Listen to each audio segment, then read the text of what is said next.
ஓம் விக்னேஸ்வரா போற்றி, ஓம் நவகர்ணர்களை போற்றி. விருச்சிக ராசி நேயர்களுக்கு வணக்கம். விருச்சிக ராசி நேயர்களுக்கு வீடு கட்டுறதுக்கு நேரம் வந்துருச்சுங்க. கோச்சாரத்தில் அந்த அமைப்பு இருக்குது. இந்த வீடியோ பதிவில் விருச்சிக ராசியில் யார் யார் வீடு கட்டுவாங்க, அதுக்குண்டான கிரக அமைப்பு என்ன, இப்போ @% நடைமுறையில் அது சாத்தியப்படம் இருக்குது. அதுக்கு நீங்கள் என்ன செய்யணும், எந்த தெய்வத்தை வழிபாடு பண்ணணும், அதைத்தான் நான் சொல்கிறேன். அது எல்லாத்துக்கும் கையளவு இடம் இருக்கணும்னு நினைப்போம்.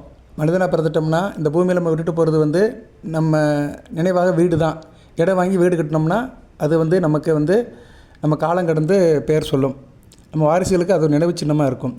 ஸோ எல்லாருக்கும் ஒரு ஆசை இருக்கும், இல்லாதவங்களுக்கும் ஒரு ஆசை இருக்கணும். ஒரு சின்ன வீடுனாச்சும் கட்டிட்டு போகணும், ஒரு ஓட்டு வீடுனாச்சும் கட்டிட்டு போகணும் அப்படின்னு நினைப்பாங்க. வசதி வாய்ப்பு இருக்கிறவங்க கொஞ்சம் பெருசாக கட்டுவாங்க. எப்படி இருந்தாலுமே நம்ம ஒரு வீடு மனை கட்டிட்டு போகணுன்னு தான் நினைப்போம். இப்படி குழந்தை குட்டிகளை இந்த பூமியில் விட்டுட்டு போகிறோமோ, நம்ம வாரிசியல் விட்டுட்டு போகிறோமோ, அது மாதிரி நம்ம கட்டின வீடு இருந்தால் தான் நாளைக்கு நம்ம அது பேர் சொல்லும். இன்றைக்கி நம்ம நிறைய பார்க்குறோம், இது தாத்தா கட்டின வீட்டு, இது எங்கள் பெரியப்பா கட்டின வீடு அப்படின்னு நம்ம சொல்லி பெருமைப்பட்டுக்கிறோம். ரைட் நேயர்களே, விஷயத்துக்கு நேரம் வரேன். விருச்சிக ராசியில் நீங்கள் எந்த லக்கணத்தில் பிறந்தாலும் சரி, லக்கணத்துக்கு 4 கூடையவன் வளர்க்கணும். 4ஆம் அதிபதியும் லக்கணாதிபதியும் தங்களுக்குள்ளே மறையாமல் இருக்கணும். இப்போ நீங்கள் விருச்சிக ராசியில் ஒரு லக்கணத்தில் பிறக்கிறீங்க. எந்த லக்கணத்தில் பிறக்கிறீங்க? கும்ப லக்கணத்தில் பிறக்கிறீங்க. நான் உதாரணத்தை அமைப்பை சொல்லிவிட்டு அடுத்த பலன்களை சொல்கிறேன், பொறுமையாக கேளுங்க. ஏன்னா எதுவுமே எவிடன்ஸ் இல்லாமல் பேசக்கூடாது. பொதுவாக பேசுகிறது பொது ஜோடத்தில் இல்லை. நான் எப்போயுமே கொஞ்சம் ப்ரூஃபாக தான் பேசுவேன், ஆதாரம் வேணும். விருச்சிக ராசி கும்ப லக்கணம். நீங்கள் நட்சத்திரம் அனுசம், விசாகம், கேட்டை எதுவானாலும் இருந்துட்டு போங்க. ராசி விருச்சிக ராசி, லக்கணம் கும்ப லக்கணம். உதாரணத்துக்கு சொல்கிறேன், 12 லக்கணத்தில் கும்ப லக்கணத்தில் பிறந்துக்கிறீங்க. இதுக்கு சுக்கிரன் வளர்க்கணும். கும்ப லக்கணத்துக்கு 4 கூடையவன் வளர்க்கணும். சரியா? 4 கூடையவன் வளர்த்து உங்கள் லக்கணாபதி, கும்ப லக்கணத்தில் லக்கணாபதி சனி பகவான் வளர்த்து இவங்க தங்களுக்குள்ளே கேந்திர கோணத்தில் இருந்தாங்கன்னா அவங்களுக்கு கண்டிப்பாக வீடு கட்டுற யோகம் வரும். அதுபோக இது வீடு, சுக்கிரன் வீட்டுக்குள்ள கிரகம். சில பேர் என்னென்னா இடம் வாங்காமலே வீடு கட்டிடுவாங்க, ஃப்ளாட்டை வாங்கிடுவாங்க, இல்லைன்னா கட்டின வீடை வாங்கிடுவாங்க. அவங்களுக்கெல்லாம் சுக்கிரனும் லக்கணாபதி நல்லா வளர்த்துருப்பாங்க. உதாரணத்துக்கு இப்போ கும்ப லக்கணத்தில் பிறந்திருக்கீங்க விருச்சிக ராசியில், சுக்கிரனும் சனி பகவான் வளர்த்து கேந்திர கோணத்தில் நல்ல சுபத்துவமாக இருந்தாங்கன்னா அவங்க கட்டின வீடு அப்பார்ட்மெண்ட்டை வாங்கிடுவாங்க. இதில் சில பேர் இடம் வாங்கி வீடு கட்டுவாங்க. இடம் வாங்கி வீடு கட்டுறது அவங்களுக்கு செவ்வாய் வளர்க்கணும். உங்கள் ராசிநாதன் செவ்வாய் வளர்க்கணும். வளர்த்தா அவங்க இடம் வாங்கி வீடு கட்டுவாங்க. தன்னுடைய டேஸ்ட்டுக்கு நல்ல ஒரு வீடாக கட்டுவாங்க. சரியா? இதுதான் இதுக்கு ரெண்டுக்கும் உள்ள வித்தியாசம். ஸோ வீடு கட்டுற அமைப்பில் 2 கிரகங்கள் முக்கியமாக இருக்குது. செவ்வாய், சுக்கிரன் கட்டின வீடு, கன்ஸ்ட்ரக்ஷன், அந்த பில்டிங்னு அர்த்தம். செவ்வாய் லேண்டுன்னு அர்த்தம், நிலம்னு அர்த்தம். சரியா? இடம் வாங்கி வீடு கட்டுறது. செவ்வாயும் சுக்கிரனும் நல்ல நிலமையில் இருந்தாங்கன்னா அவங்களுக்கு கண்டிப்பாக இடம் வாங்கி வீடு கட்டுற அமைப்பு இருக்கும். இப்போ உதாரண ஜாதகம் சொல்கிறேன் நான். விருச்சிக ராசி கும்ப லக்கணம். சுக்கிரன் 4ஆம் இடத்துல இருக்கிறார், திக்பலம் பெற்றிருக்கிறார். லக்கணத்துக்கு 4ஆம் இடம், ராசிக்கு 7ஆம் இடம். செவ்வாய் எங்கே சார் இருக்கிறாரு? செவ்வாய் அப்படின்னா சுக்கிரனுக்கு கோணத்தில் இருக்கிறாரு, கண்ணியில் இருக்கிறாரு. நல்ல அமைப்பு தான். சரியா? கண்ணியில் இருக்கிறாரு. லக்கணத்துக்கு 8ஆம் இடத்துல இருந்தாலும் பரவாயில்ல. குரு பார்வைக்கு வந்துட்டாலும் சூப்பராக இருக்கும். லக்கணத்துக்கு 2ஆம் இடத்துல மீனத்தில் ஆட்சி பெற்ற குரு செவ்வாயும் பார்ப்பார், உங்கள் ராசியும் பார்ப்பார், சந்திரனையும் பார்ப்பார். சூப்பர், அவ்வளோதான். இதுதான் உதாரண ஜாதகம். விருச்சிக ராசி கும்ப லக்கணம். சுக்கிரன் 4ஆம் இடத்துல இருக்கிறாரு, லக்கணத்துக்கு 4ஆம் இடம். செவ்வாய் லக்கணத்துக்கு 8ஆம் இடம், விருச்சிக கண்ணியில் இருப்பார். மீனத்தில் இருக்கிற குரு பார்ப்பார். சரியா? குரு எந்த நேரத்தை பார்ப்பாருன்னா கண்ணியில் இருக்கிற செவ்வாயும் பார்ப்பார், அதே மாதிரி லக்கணத்துக்கு 6ஆம் இடத்தையும் பார்ப்பார், 8ஆம் இடத்தையும் பார்ப்பார், உங்கள் ராசியும் பார்ப்பார்.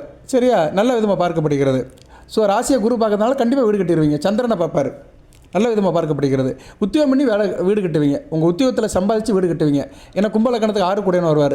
இது ஜோதிடம் தெரிஞ்சவங்களுக்கு தான் தெரியும். நான் எதுக்கு இந்த ஜோதிட கணக்கு, இந்த ஜாதக அமைப்பு போடுறேன்னா இதுதான் பலன்கள்.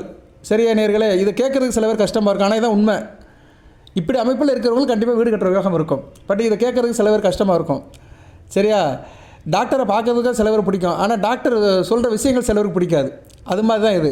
ஜோதிடரை ராசி பலன் சொல்கிறாரா, நமக்கு சாதகமாக சொல்கிறாரா, அது எல்லாத்துக்கும் இன்ட்ரெஸ்டிங்காக இருக்கும். ஆனால் அதுக்குள்ளே உள்ள விஷயங்களை செல்லும்போது சில பேருக்கு அது கேட்குறதுக்கு சலிப்பாக இருக்கும். பட் அதான் உண்மை. சரியா? உண்மை சில நேரம் கேட்க சங்கடமாக தான் இருக்கும். இந்த அமைப்பில் இருக்கிறவங்களுக்கு கண்டிப்பாக வீடு கட்டுற யோகம் இருக்கும். இதே நேரத்தில் சனி பகவானும் நல்ல நிலைமையில் இருக்கணும். சரியா? சனி பகவானும் லக்கணத்துக்கு 6ஆம் இடத்துல கடகத்தில் குரு பார்வையில் இருந்தாருன்னா சூப்பர் தான். சரியா? உங்கள் ராசிக்கு 9ஆம் இடத்துல இருப்பார், லக்கணத்துக்கு 6ஆம் இடத்துல இருப்பார். பரவாயில்ல, 6ஆம் இடத்துல லக்கணாபதி குரு பார்வையில் இருக்கிறது நல்லதான்.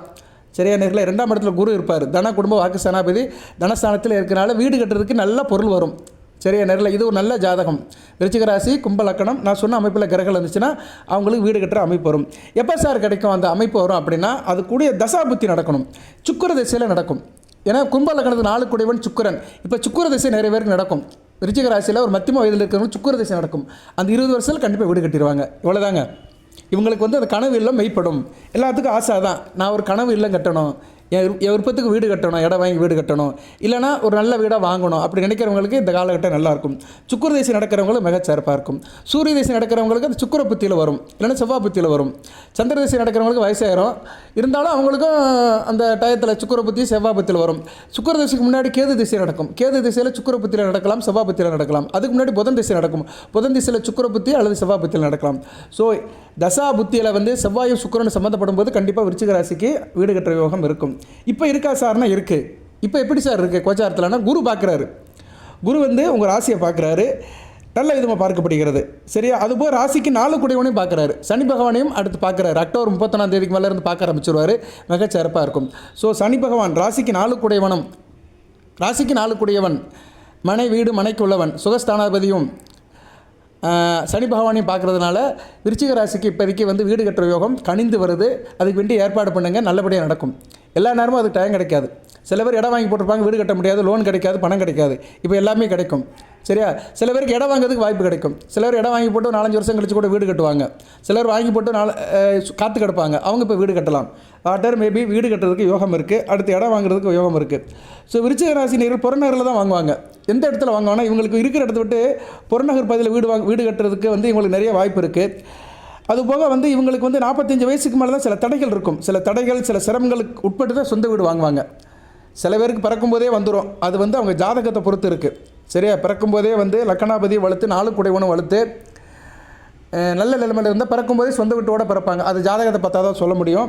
இருப்பினும் உங்கள் காலத்தில் நீங்கள் வீடு வாங்கினோம்னா ஒரு 45 வயசுக்கு மேலே நீங்கள் சில தடைகளை தாண்டி தான் வாங்க முடியும். கண்டிப்பாக அந்த தடைகள்லாம் இப்போ தகர்த்தெறியப்படும். இப்போ நீங்கள் வாங்குறதுக்கு யோகம் இருக்குது, நேரம் இருக்குது, காலம் இருக்குது. நீங்கள் என்ன சார் செய்யணும் அப்படின்னா, ஒரு முறை திருச்செந்தூர் போயிட்டு வந்துடுங்க. திருச்செந்தூர் முருகன் கோயிலுக்கு ஒரு தடவை வியாழக்கிழமை போங்க, மிகச்சிறப்பாக பார்க்கப்படுகிறது. திருச்செந்தூர் முருகனை கும்பிட்டு வந்துட்டிங்கன்னா உங்களுக்கு நல்லபடியாக இருக்கும்.